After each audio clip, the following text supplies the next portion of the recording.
Hello, everyone, and welcome to the Ultimate Music Interview. I have an amazing guest for you today, and I'm your host, Glory St. Germain from Ultimate Music Theory, and you're never going to imagine who's my guest today. Are you ready? It's Davy Jones. I mean, the real Davy Jones. Have you ever heard of David Jones? Well, let me tell you about him.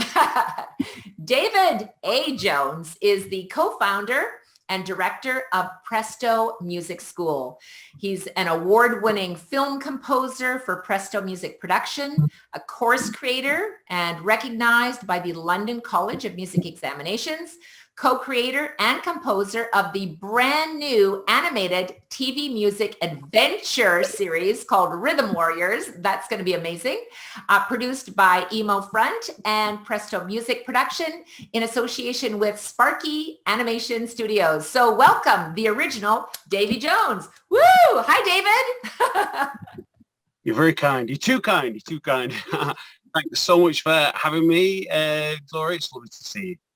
Yes, I am so honored. It's wonderful that we get to connect from around the world. Tell us a little bit about where you are in the world, because I'm up here in Canada. We are in, I know it looks like I'm in space, but no, I'm actually down on Earth. I'm in the northwest of England, in a little sleepy town called Warrington, which is halfway between Liverpool and Manchester. So we're slap bang in between two great footballing cities. Nice. Well, actually, everyone in Liverpool will say that there's actually only one great footballing city. That's right. But it's a great hub actually for the creative arts, because we've got BBC based up here, ITV, the Media City, which is a huge infrastructure of animation studios, post houses, that kind of stuff. Literally 10 miles from here, so yeah, it's a good place to be. Yeah, it sounds pretty exciting. We'll have to come up and visit. So can you give me a little backstage pass, if you will, just about your musical journey to date? Yeah, sure. Well, I am delighted to say that I was a dreadful student. I am very happy to be open and honest about the fact that I didn't find school particularly easy, not at all. I wasn't very good at music. I had a great interest in music, and I'm sure maybe I began to show a little bit of natural ability, maybe. I had lessons with my dad, first of all. Hi, Dad. Then I started lessons. I enjoyed it a bit, but it was just the way that I was being taught didn't really gel with me. And so by the time I got to sort of 13, 14, I think I pretty much had enough. And I just struggled with it. So I'm delighted to say that one of the key things that I learned was that the issue was not the subject that I was learning, but how I was being taught. And long story short, I eventually ended up teaching, learned more about myself as much as anything. Yes. And slowly but surely developed my love for music production, went to uni, did music production, music for TV and film. Still learning. I'm still learning all the time now. We all are. And purely through the positivity of the word yes, and having a very much a can-do attitude, just kept putting myself out there. Yes, I can do that. Yes, I'll have a crack at this. Somebody asks you to do something, say yes, then try and work out how to do it. And most of the time it works. Yeah. So that's the secret. You just say yes to everything. Yeah, learning to say no is a key skill as well, I would say. Yeah. And so now we are quite literally living my dream career in doing exactly what I set out to do. It took a long time to get here. Yes. But I'm enjoying the journey, enjoying the ride. Yeah, I love the spaceship. I love the spaceship. Thank you very much. Yeah, we shared in an earlier conversation about my daughter Sherry also calls her production studio the spaceship. And so I totally relate to that, because you just feel like you're getting these downloads and you're just kind of magically writing what comes, and what inspires you. And speaking of inspiring, what inspired you into music initially? My parents, a big part of that. They are great musicians themselves. They were in a duo, a very successful duo, and I just absorbed music growing up. And it's not till I look back now and think, well, which are the points that were the real triggers? You know, Right. what kicked it all off? Cartoon music, just watching cartoons as a as a kid growing up. I think I used to enjoy the theme tunes and the songs within the shows as Yeah. much as the shows themselves. Hmm. I loved cinematic music. I loved, and I still do. In fact, my kids take the mick out of me for this. I find myself listening to the production and the way that something is arranged and the theory behind it. All right, hold my hands up. But I listen to that as much as I do the rest of it. So this is why I'm terrible at remembering lyrics, because I'm not listening to them. You know, it's so interesting, David, that you're sharing that because my husband is a music producer as well, and he's a singer, a songwriter, and oftentimes we will go to an event and there may be, music playing, and then he'll say, oh, I'm a bass player, blah, blah, blah. And I'll say, can you not just enjoy the ambiance? We're at a dinner party and there's a band playing, and he goes, you can't turn it off. And I think because you're a professional, you hear at a completely different level than someone who does not have your education and it's your training. I mean, it doesn't just by magic. You work at it, you develop those skills. And sometimes, we have to grow through that, and we learn and we develop the skill sets. And as you were growing up, did you face any challenges as a student, or were you just gifted with this magical power? Well, I mean, that's a whole 37-hour interview in its own Okay. right. But yeah, I mean, I had some major struggles through a variety of issues that cropped up. Yeah. Poor teacher choices. Yeah.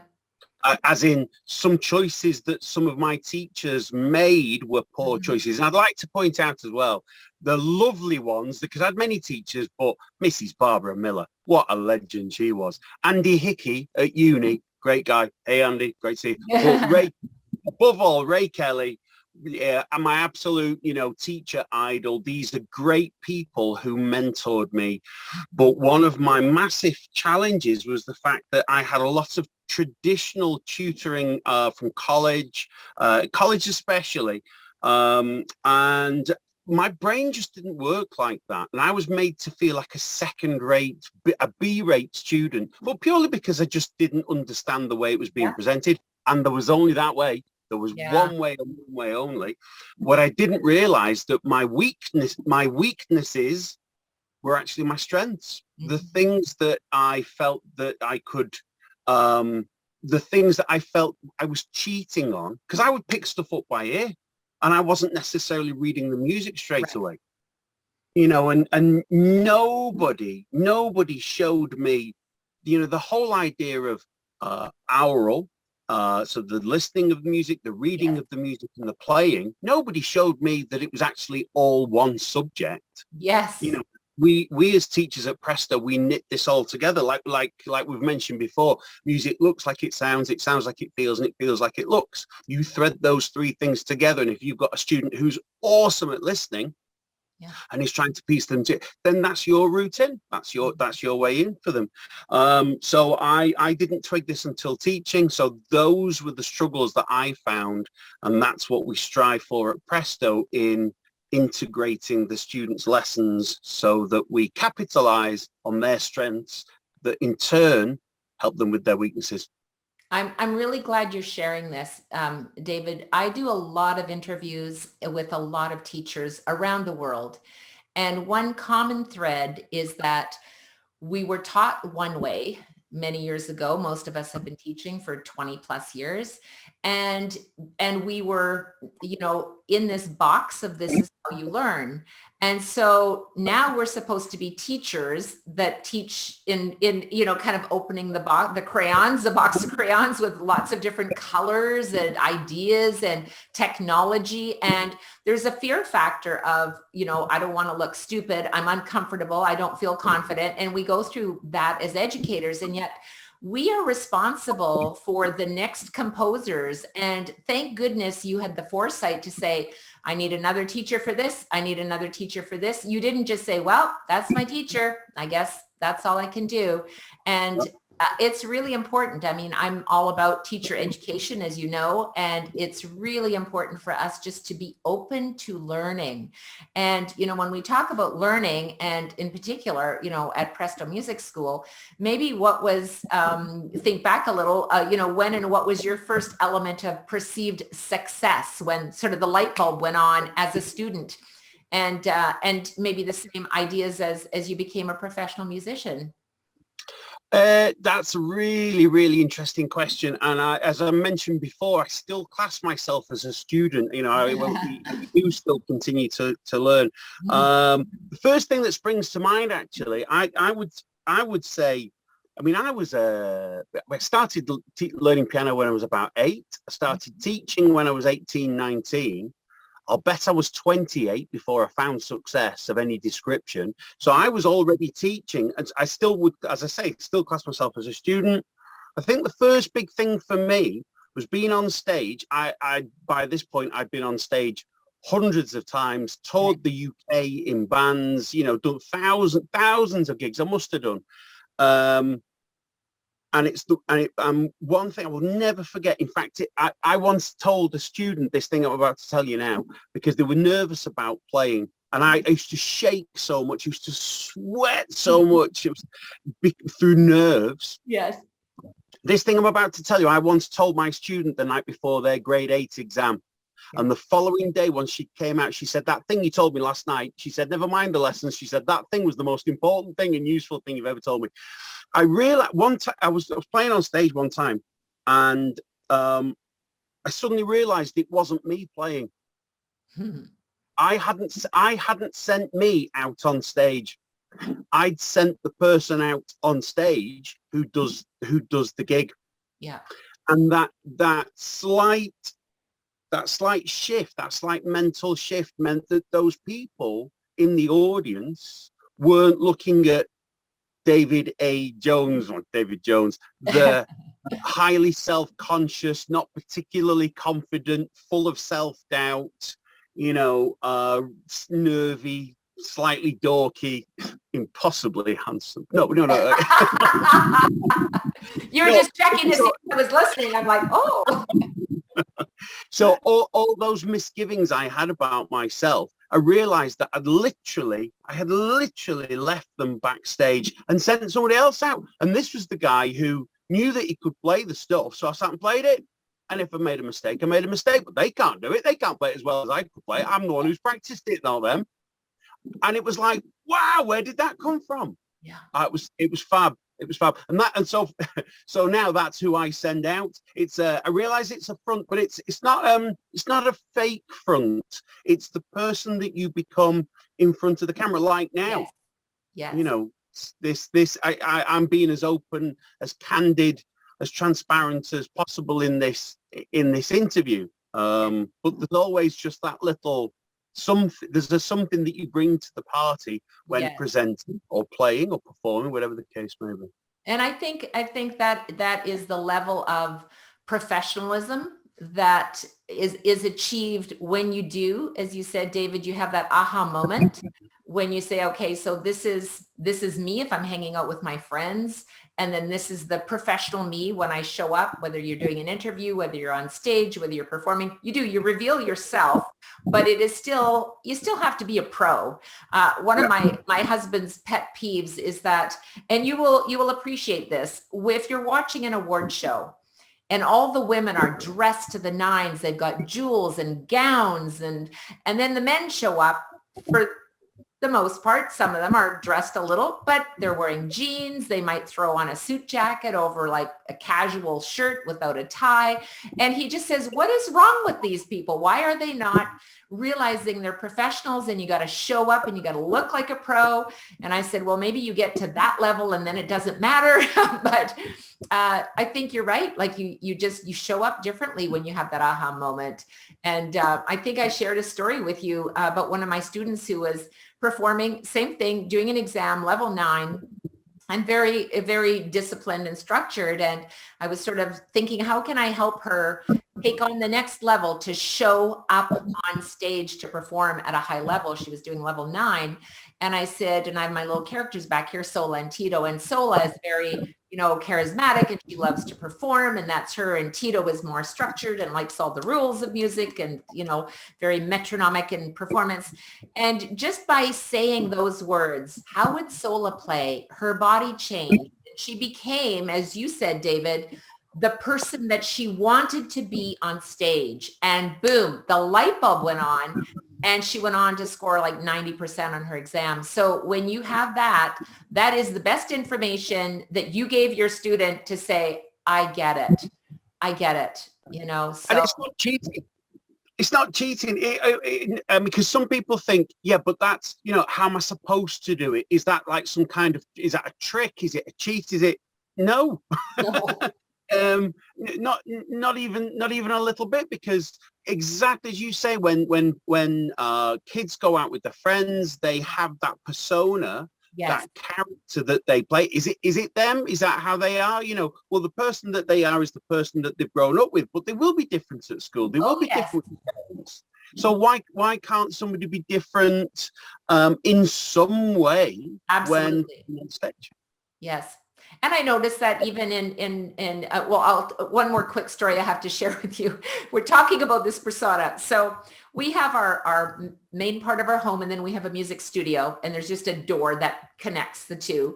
And I would be in the kitchen saying to my children at the time, well, I mean, they're grown-ups now, but the young children, I'd say, now make sure you clean up your room. Don't forget to put the dishes away in the dishwasher. And I'd be telling them all these things in kind of, the mom voice.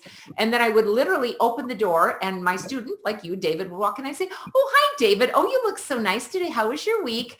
And my daughter opened the door one day and she said, do you think you could just be the teacher person on the other side? Because you show up differently. And I think as we are speaking today to parents, to music educators and students, it's, you show up differently depending on what it's all about. So it kind of brings me to, the London College of Music. And let's talk about that for a minute, David. How did your association with the London College of Music begin? What's the story behind that? The power of the word yes, and this positivity thing. So we were working with, I'm sure you've heard of Panasonic and Technics. I used to head up their junior music program. In fact, Technics bestowed the fellowship of the Technics Music Academy upon me, which was I was honored. It was a great thing. Basically, because I love teaching little ones, sort of 3 to 6 year olds. I was enjoying that, doing some good work. And so at some point, one of the guys at Technics and Panasonic basically said, guys, we're going to stop making keyboards. Very sad. We're going to stop making keyboards, stop making pianos. There's going to be a gap in the market. Within hours, Casio had actually approached me and said, look, there's a gap opening up in the market. Would you be interested in creating a course? Yeah. And do you have some material? Oh, yes. Well, did I have some material? Yes. Did I have all the material? Well, no, but I mean, when J.K. Rowling is going to go and sell Harry Potter, she's not written every single word. Exactly. I didn't know whether I was going to put a G-7 or a D-7 at this particular point, but with lots of material. The main thing was we had a concept of how to teach. And the key for us, the simple little first part was the keyboard theory of chords and chord structure and a pattern-based element, nothing which was anything other than traditional music, still sticking to traditional music, Right. but just taking a few simple pattern-based ideas of maybe a root fifth octave in the left hand. And you think, yeah, but that's cheating, isn't it? Well, Beethoven didn't think he was cheating when he wrote Furley. Right. You think about an Alberti bass line. You think about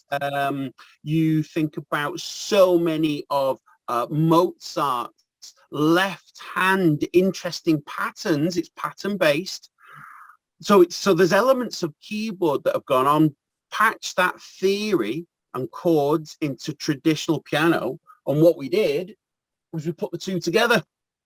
We integrated it, and that became the Presto courseware. So Casio commissioned it. The London College of Music invited us down to London. Now that was a scary day. And basically they said, we like it. We'd like to endorse it. Mm-hmm. And they're flicking through the stuff, and we said, would you like to make some changes? And they said, yeah, can you put a little bit of text at the back of the book? And that was it. Yes. You can now move on to book 2 if you want to sit your London College of Music exam. Then here's the thing, and that's the bit they added. The fact that, so as an edit, that was pretty cool. So that's how that came about. The main reason I wanted to work with them was because of a very, very simple thing. I found them highly progressive. The fact that they were an exam board, an official global exam board, who were quite happy to take traditional music theory but incorporate it in slightly progressive ways, so that more students of different levels and different ages could access it. Because if they were more pattern based, more visual, they would understand it. But if they wanted to learn from an aural perspective, they needed something that did exactly that. And if there was somebody who needed something a lot more sort of physical, then the pattern-based elements of the physicality of playing, it all knitted together. So the rate of progress of students, hence the name, Presto, right. Obviously the Italian term for quickly, but also the magical connotations. Our students progress so quick, it's as if magic is involved. That's nice. where it came from. Oh, that's amazing. That's and I love the power of yes. And sometimes, business owners will say, well, you have to learn to say no. But really, if you and you do, I mean, because time is precious. But it's also, if you want to grow, I think as music educators, we need to say, yes, let me try that. Let me explore that, because you just never know where it's going to lead you. And, even when I think of the two of us meeting, David, like it's kind of magical. You could wonder, well, how did that even happen? You're over in the UK and I'm here in Canada, and yet we have such a common, drive for, teaching and the courses and things like that. And I guess as course creators, which we both are, it brings me to the question of what courses do you offer at Presto Music? Well, face to face, when people actually come to the schools itself, piano, keyboard, vocals, bass, guitar, drums, anything that'll put you in a band. So we're very much the sort of modern music making school. Yes. But of course, that's in the north of England, but our students are all over the world because we teach remotely also.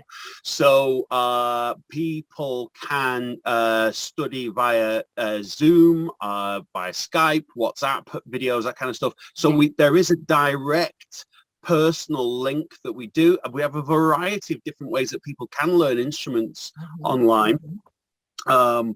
In particular, what's neat is that we've done video courses so people can have a more financially easier way into it by subscribing and join. And what's great is they're still part of a music school. They can join us like that.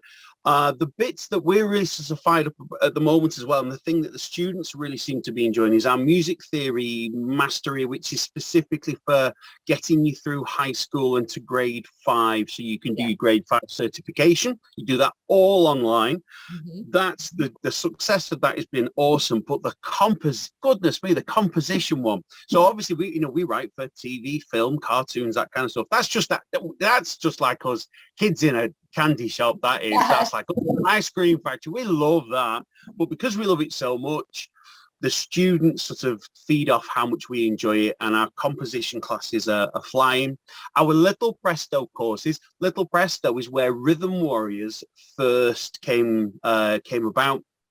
So as you kindly mentioned before, yes, we do have a cartoon series coming out on TV very soon, which is nice. So Rhythm Warriors is based on Little Presto, real music lessons for little ones. So we teach 3, 4, 5, 6-year-olds how to read real music right from lesson 1, and they'll be rocking out straight away. And again, all of that is online. Also, you can do it face-to-face at our schools, but there are online lessons too. So yeah, busy bunch. Yes. And that's the great thing about connecting now is you can reach out if you really just want to have the in-person lesson. You can certainly find, someone locally, but at least you have an option to be learning online. And sometimes it's convenient too for parents. They, maybe can't be traveling or they're busy or they have other children at home. You can just have one child, doing their music lesson while the other one has got to do homework or whatever it might be. So it's pretty cool. I do have a question for you though. So if you can just tell us a little bit, you referred to as your integrated approach to teaching. So how does that work exactly? So I was horrified at one point when I saw music being dumbed down for little ones, to the point where it was no longer music. Even sections whereby the music was wrong, where something was being explained, but in the big picture, you would actually have to unlearn that to learn it properly. And what we've always found is that we don't need to dumb it down. We can show notes in a way which is intuitive and real. And you can see a very clean, seamless link from literally day 1 through beyond degree level. And you can see that transition. But as the students progress, they will in every lesson do an element of oral listening work. They will do an element of reading. They'll do an element of fun stuff, and so on and so on. Technical work, it's all knitted together. In every single lesson, we always try and incorporate some warm-up stuff, which is the technical. And I know that there's so many teachers that will do something so similar. Warm-up, the main course material, and something fun if they're playing pop stuff, whatever the case may be. But the point is that all the learning styles are knitted together so that when they want to compose, for example, the composition could, for example, start with an exercise, because you think, well, what am I going to play? Well, let's just take 5 notes and we'll do a finger exercise. So we're building technical work into the composition, and then what we will do is we will listen to their favorite piece, for example, and do some aural and figure out what that melody is actually doing. Now, what is it that, why do you like that melody? Oh, I like that jump. All right, well, these are intervals, and so on and so forth. And we talk about the theory, and we build the whole thing together. So our online courses are painstakingly, meticulously planned so that they all fit together. And I think that's why our students have done so well. And, is it 100% of the students who get 100% of the questions right? No, because there's always room for us improving. But we're human, and we want to make sure that we just do our best at all times. Something I tell my kids every morning as they leave the house: do your best at all times. Yeah, that's so true. And David, I think you probably have this wonderful passion. You shared with me that, there was some struggles with, when you were a student yourself, and just finding the right teacher that would help you really get it and put you on your path to success. And obviously you're very successful. So congratulations again on your massive success in so many ways. And looking at students who are perhaps struggling with some self-doubt or their lack of progress or their confidence, what is maybe one piece of advice that you could give a student to say, hey, I got you, I hear you, and if you're struggling, what can they do? Yeah, sure. I've got quite a few of those, but one in particular. So we want to always do a good thing. We have this very strong sense of can do with our students. We teach them to have a positively Presto attitude. We're even trying to become carbon negative and save the planet whilst we're at it. We don't like waste. We don't like wasting the students' time. Well, we wouldn't waste the students' time. We certainly wouldn't waste their energy, and we definitely wouldn't waste their money. We don't want anything wasted. So we try and put things in place, and we say to them, save yourself time, energy, money. SYSTEM. You need a system. You need a system to take you through from the beginning all the way through. So whether you study with Presto or whether you study anywhere, we encourage the students to be efficient and practice actively. And what we mean by active practice is whereby they are absolutely engaged in what they're doing. And we give them little tips and tricks, such as what we refer to as microwave practice, whereby you can do 8 minutes practice in 30 seconds. And the thing is, if you've got, 4 bars of music and you play through it, over and over again, it's going to take time. But if the only bit you need to practice is the last bar, it's not going to take you 2 minutes to practice that last bar. It'll take you 30 seconds if that was the only bit that needed practice. So therefore, they've managed to perfect the line in 30 seconds, not 8 minutes. So by having a systematic approach through every lesson, every module, every section that they're working on, they'll make great progress and become even better musicians and exceed what they thought was going to be their musical potential. Yes. And I love that, because when you talk about doing your little micro practicing, sometimes when you break it down like that, David, it makes it a more consumable, and it's not like, oh no, I have to sit down for an hour to practice. And you get the sort of that I don't have time, or I'm busy, or I need to do this first. But you say you only need to sit down for 8 minutes, and you're like, 8 minutes? I can do 8 minutes. So, yeah. It really opens it up. So what's next? What's on the horizon for Presto Music School and your team and all your students? So all these things are coming together now, where we're trying to involve the students more in the kind of things that we would have wanted to have done when we were students. As I say, we're all still students, yes. But when we were kids. So we're trying to get them involved in the recording of material for the cartoon, which is so cool. We ran a load of auditions just before COVID, and obviously COVID has changed the way that things are working. Yeah. So we're finding our way through that at the moment. But can you imagine? This is a massive multi-million-dollar cartoon series. It's music education, but it's also, high laughs, great adventure series. It's going to be so much fun. Yeah. And my goal, if we could get some of our students, which is already happening, if we could get some of our students performing in the soundtrack to it, or even just seeing how we do it, because we're showing some of the behind the scenes, on our website and Facebook groups and so on. We're showing some of the behind the scenes as to how it's all coming together.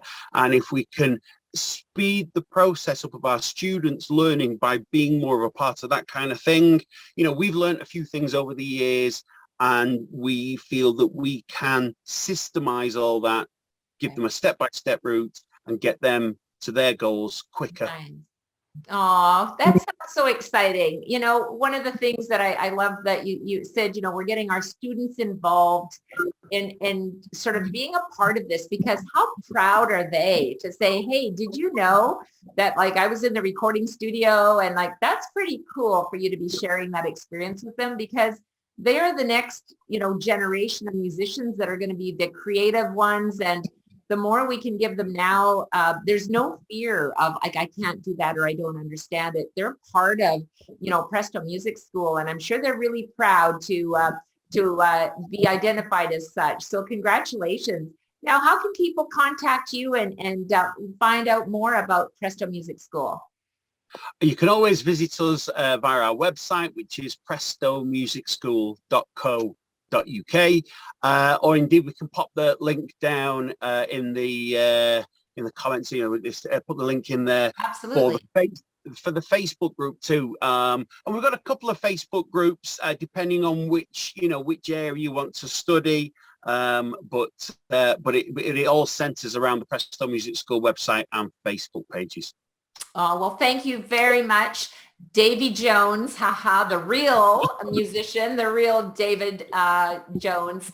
Thank you so much for sharing your story with me. I'm sure you've inspired a lot of musicians and educators to say, hey, let's just try something different. Check out Presto Music School.co.uk, and I'm sure you're going to learn a lot, and you never know. Just say yes, right, David? Absolutely. Have a positively Presto attitude and away you go. There you go. Thank you so much. Bye for now. Take care.